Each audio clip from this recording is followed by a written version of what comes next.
আজ বুধবার foreign service একাডেমিতে আয়োজিত সংবাদ সম্মেলনে প্রধান উপদেষ্টার প্রেস উইং রোহিঙ্গা সমস্যা বিষয়ক হাই রিপ্রেজেন্টেটিভ খলিলুর রহমান জানান, বিমস্টেক সম্মেলনে যোগ দিতে প্রধান উপদেষ্টা আগামীকাল সকালে ব্যাংককের উদ্দেশ্যে রওনা হবেন। খলিলুর রহমান বলেন, আগামী 4 এপ্রিল বিমস্টেক শীর্ষ সম্মেলনের সাইডলাইনে ডক্টর ইউনূস ও নরেন্দ্র মোদীর মধ্যে বৈঠকের যথেষ্ট সম্ভাবনা রয়েছে। তিনি আরও বলেন, বিমস্টেকের পরবর্তী সভাপতি হতে যাচ্ছে বাংলাদেশ। সুতরাং সদস্য রাষ্ট্রগুলোর প্রধানরা প্রধান উপদেষ্টার সঙ্গে দেখা করবেন এবং বিমস্টেকের ভবিষ্যৎ কর্মসূচি নিয়ে আলোচনা করবেন। DPC Bangla news.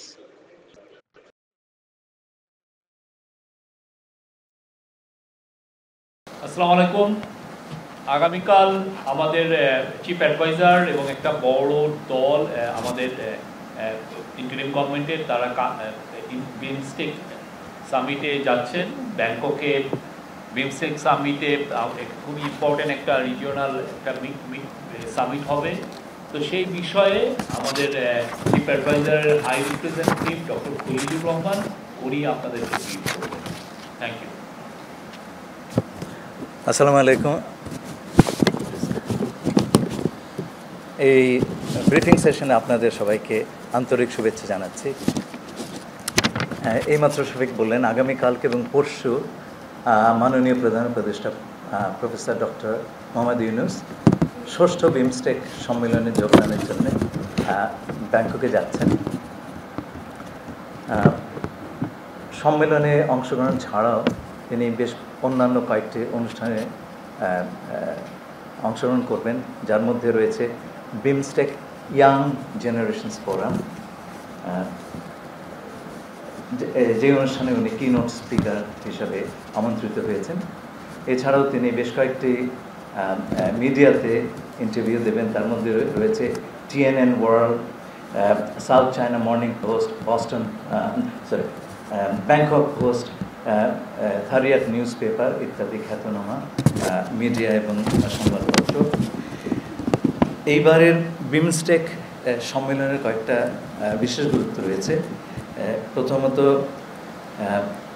বিমস্টেক গত 25 বছর ধরে এক্সিস্ট করলেও তার কর্মকাণ্ড আরও বিস্তৃত হবার এবং শক্তিশালী হবার প্রয়োজনীয়তা রয়েছে, এবং সেই উদ্দেশ্যে বিমস্টেক ব্যাংকক ভিশন 2030 এই কৌশলপত্রটি এইবার সম্মেলনে গৃহীত হবে।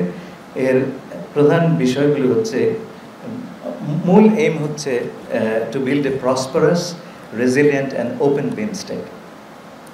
আর তার প্রায়োরিটি এরিয়াস হচ্ছে অর্থনৈতিক প্রবৃদ্ধি এবং আপনার দারিদ্র্য নিরসন, crisis prevention, environmental sustainability, inclusive regional cooperation through strengthened connectivity, trade, disaster response এবং climate actions.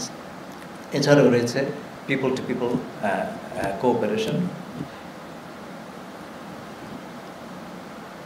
বিমস্টেকের দিক নির্দেশনার জন্য একটা এমিনেন্ট পার্সনস গ্রুপ তৈরি করা হয়েছিল। তার রিপোর্টটি এই সম্মেলনে অ্যাডপ্টেড হবে এবং সেখানে 7টি কর্মক্ষেত্র আইডেন্টিফাই করা হয়েছে অ্যাজ ফোকাস এরিয়াস। তার মধ্যে রয়েছে, এগুলো বলা হচ্ছে 7টা pillar: agriculture and food security, connectivity, environment and climate change, people to people contact, science, technology and innovation, security, trade and investment and development. এই সম্মেলনের শেষের দিন একটা গুরুত্বপূর্ণ ঘটনা ঘটবে, তা হচ্ছে আগামী চেয়ারম্যানশিপ অফ বিমস্টেক থাইল্যান্ডের প্রধানমন্ত্রীর হাত থেকে অর্পিত হবে আমাদের মাননীয় প্রধান উপদেষ্টার হাতে, এবং বিমস্টেকের পরিচালনার একটা প্রধান ভূমিকা এই সময় থেকে বাংলাদেশ পালন করে আসবে। এই সম্মেলনকালে মাননীয় প্রধান উপদেষ্টা বিমস্টেকের বিভিন্ন রাষ্ট্রের সরকারের প্রধানদের সঙ্গে আলোচনায় দ্বিপাক্ষিক বৈঠক করবেন। এছাড়াও উনি দুটি এগ্রিমেন্ট এবং MOU সাইনিংয়ের সময়